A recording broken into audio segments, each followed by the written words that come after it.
समर्थ जाधव. मी आता 8वी अ ची विद्यार्थिनी. माझ्या कथेचे नाव आहे संभाजी महाराजांची भद्रगडावरून सुटका. आपल्या सर्वांनाच माहित आहे की संभाजी महाराज लहानपणापासूनच धैर्यशील व बुद्धिमान होते. महाराजांना अनेक भाषा अवगत होत्या. छत्रपती शिवाजी महाराजांनी स्वराज्य उभे केले, परंतु या स्वराज्यात अनेक कट कारस्थाने चालू होती. काही मुघल दूत होते की जे स्वराज्यात मतभेद करत होते, त्यांच्यात फूट पाडण्याचा प्रयत्न करत होते. अशाच काही गैरसमजांमुळे संभाजी महाराजांना भद्रगडावर काही काळासाठी बंदिस्त करण्यात आले होते. भद्रगड हा एक मोठा गड होता. इथून कोणीही सुटून जाऊ शकत नाही असे सर्वांचे मत होते. परंतु महाराजांना ही कैद मान्यच नव्हती. कारण महाराजांच्या शिरावर फक्त स्वराज्याचे ओझे होते. महाराजांनी गडातून सुटका करायची असे ठरवले. महाराजांनी आपला विश्वासू एके रात्री महाराजांनी आपला विश्वासू मित्र कवी कलश यास एक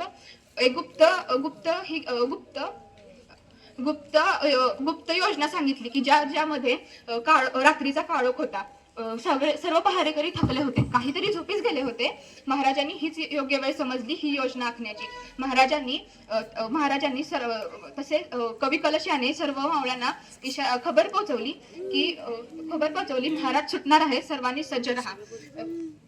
त्याच गडावरती एक खोल दरी होती. त्या दरीतून खाली उतरणे म्हणजे मृत्यूच्या जबड्यात. परंतु महाराजांना मृत्यू हा कधी अडथळा वाटलाच नव्हता. महाराजांनी ती दरी उतरण्याचे ठरवले. मावळ्यांनी दोर फेकली. एका हातात दोर तर दुसऱ्या हाताने आपले संतुलन राखत महाराज खाली उतरत होते. तोच अचानक दोर सैल झाला. पायाखालचे दगड खाली कोसळू लागले. पहारेकरी जागे झाले. पहारेकरांनी मशाल घेऊन वरती पाहिले तर त्यांना काही दिसले नाही, कारण काही काळासाठी महाराजांनी आपला श्वास रोखून ठेवला होता. सुरक्षितपणे महाराज खाली उतरले.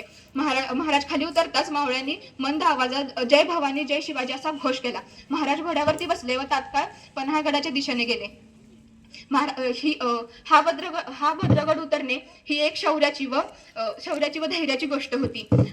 या कथेतून आपल्या सर्वांना भावना जागृत होते की परिस्थिती कितीही कठीण किंवा बिकट असली तरी आपल्या मनात विश्वास व धैर्य असले की आपण कोणत्याही संकटाची आपण मात करू शकतो.